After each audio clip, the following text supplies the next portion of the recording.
We begin in darkness. Riku drifts and sinks slowly deeper into the dark until a light pierces through.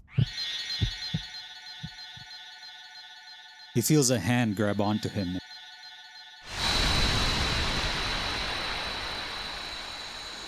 And finds himself in a vast field with Mickey. Mickey tells Riku that he pulled him out of the Dark Realm and that he's out of danger. However, Mickey intends to go to a place called Castle Oblivion. It's where dark seekers like Ansem have congregated. Riku decides to accompany him out of a mixed sense of guilt and gratitude. Before they set off, Mickey whistles and after a few moments, Pluto comes in and greets Mickey. Mickey tells him to settle down as he writes a letter. He says to Riku that he's updating Donald and Goofy on his well-being. He also says that where they're going, they might need the extra help, especially from another Keyblade Master. Riku silently watches Mickey and Pluto's close bond. Pluto then dashes off to find Sora, Donald, and Goofy. Riku asks him if Pluto knows where to find Sora. As they start walking into the distance, Mickey just says that Pluto is a special kind of dog and that he always finds his way. Arriving at their destination, Riku takes a good look at what's in front of him. A huge castle that seems to protrude towers upon towers of itself. Riku notes the strangeness of the castle. Mickey comments that it's more like a labyrinth than a castle. Mickey starts towards the door, but Riku wonders if they should wait for Sora, Donald, and Goofy. Mickey says that they might attract too much attention waiting for them, and he wants to find out what's going on within the castle. He reminds Riku of the danger. Riku acknowledges it and they walk in together. Contrasting the chaotic visage of the castle's exterior, the walls and floor of Castle Oblivion are completely white. As they approach the opposite door that felt further than it looked, Riku sees Ansem, Seeker of Darkness, materializing before them. Riku immediately acts and starts swinging at him. Ansem avoids his strikes. He taunts Riku by asking how Mickey feels about being in the company of someone tainted by darkness. Mickey rebukes him. He says that he believes in Riku.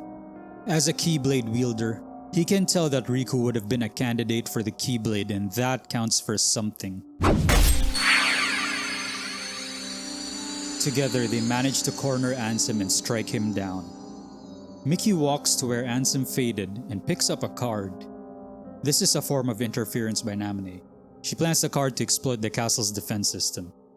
In the meantime, Zexion, Vexen, and Lexaeus meet. Zexion says that there are intruders in the castle, but it's strange that one of the intruders is emitting the power of darkness. He also notes that they were able to breach the castle's defenses. Lexaeus is intrigued, saying that whoever did this could be a formidable opponent. Vexen smiles as he quietly tells himself that this could yield results for his project. Elsewhere, Sora, Donald, and Goofy walk along a road that stretches to the horizon. They discuss where they are and where they should go. Donald is getting frustrated while Goofy and Sora give an exasperated sigh. Before they could get into a heated argument with Donald, Goofy spots Pluto bounding towards them. Pluto drops a letter at their feet. Donald and Goofy recognize the King's seal as they read the letter. It says that Mickey apologizes for their brief encounter at the end of the world and hopes that the letter finds them. He tells them that throughout his journeys, he had encountered Seekers of Darkness and that Ansem isn't the only threat to the myriad worlds. He instructs them to follow him to Castle Oblivion. Pluto would be their guide. Pluto. Sora remarks that Pluto was the dog that found him in Traverse Town. They follow him to their gummy ship parked somewhere not far off. How did Pluto drive the gummy ship to where they were?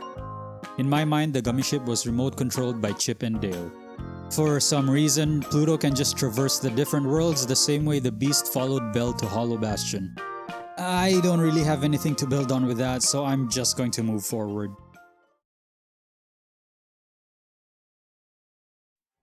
They arrive at their destination. As they step towards the castle, Sora feels a strange sensation. A sort of resonance is coming from the Keyblade. Donald and Goofy ask him what's wrong, but Sora thinks it might have just been his imagination. Sora dismisses his unease as they enter the castle. They are greeted by a large open room. The walls, the floors, the doors are all white and it feels sterile. In contrast to all the oppressive white is a dark figure standing in front of a great door, blocking their only way forward. The hooded figure welcomes them. He comments on not having seen any guests for a while and notes that Sora has a keyblade. Before Sora can reply, Donald whispers to Sora that he might be one of the Seekers of Darkness that the king mentioned. They ready a battle stance, but the figure glides through them before they could react. They're stunned and ask him if he's another Seeker of Darkness. The hooded figure gives a vague answer. He pulls out Kyrie's charm he took from Sora as he passed them. Sora checks his pockets and confirms his fears. Sora yells at him to return it. Donald backs up Sora. Donald follows it up with thunder, but nothing happens. Donald shouts out thunder again with the same result. The hooded figure is amused and tells them that the world that they're on is a little different. They need to conform to the rules of this place and he throws out a card. At first the card held no image, but then Traverse Town's visage comes into view.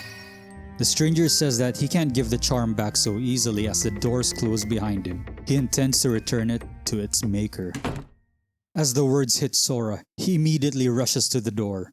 He bangs on it as he yells, asking him what he meant but to no avail. Goofy picks up the card that Sora dropped. As he investigates it, the door responds. They step through and find themselves in Traverse Town. Meanwhile, Mickey and Riku are separated in the Hollow Bastion illusion. Despite this, Mickey was able to cast a spell that would allow him to contact and assist Riku from far away. Zexion informs Axeus and Vexen that Sora is also within the castle. Vexen is thrilled to have both Riku and Sora within reach.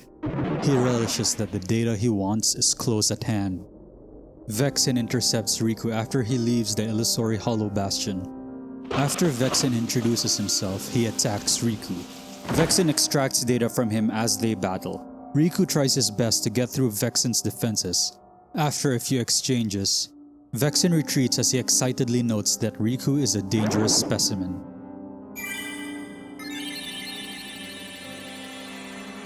After this, he'll be encountering anti-Rikus as he travels the next few worlds. Vexen uses them to gather even more data from Riku. The trio wander around a bit before running into Heartless. Sora holds his own, but Donald and Goofy are being pushed back because their abilities are unavailable to them. Before things could take a turn for the worse,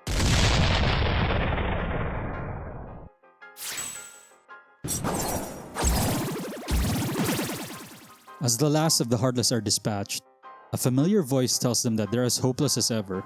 The trio happily greet their friends. They ask Leon and Yuffie how they did what they did.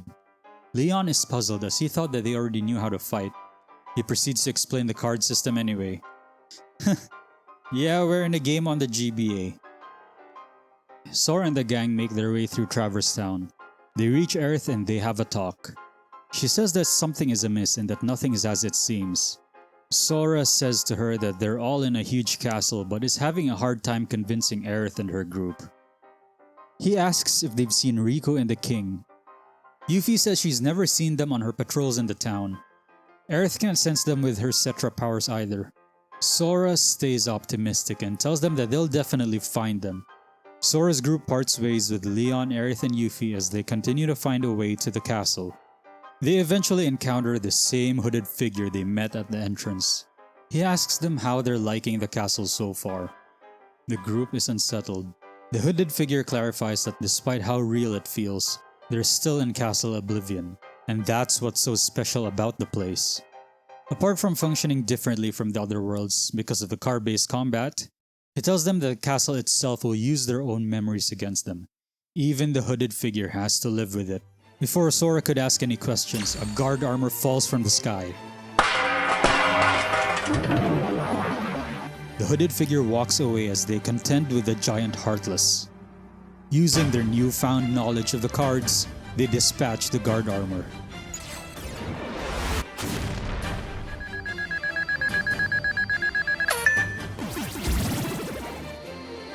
As they conclude the battle, the exit comes into view. Before they could walk through it, Sora sees Aerith from the corner of his eye. She motions to him. Aerith asks Sora if they really are in a castle, because if that's true, it means she and her friends are really just an illusion. Sora wants to deny it. The sad truth, however, can't be ignored. The person in front of him isn't real. Aerith encourages Sora by saying that she's real, even if the one standing in front of him isn't. After all, she's an illusion based on something, and that gives her some comfort. Sora hears Goofy and Donald calling to him, but as he turns back, Aerith is gone.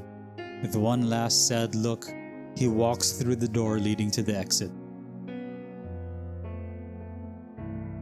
They step out and find themselves back in the White Hall.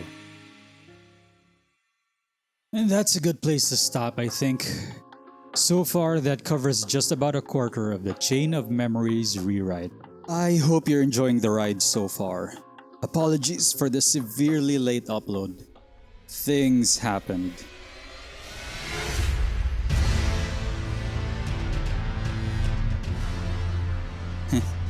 I also wanted to sort out the editing of the next parts beforehand, and it took longer than I expected. As of the release of this video, the follow-up should be up by the next week. So subscribe if you want to get an update on the rewrite. And thanks for sticking around to the end. As a bonus, here's the initial thumbnail for this video. With how it starts, I didn't think the thumbnail suited the mood, but I didn't want to just throw it away, so here we are. Well, that's that, and I hope to see you next time. Peace!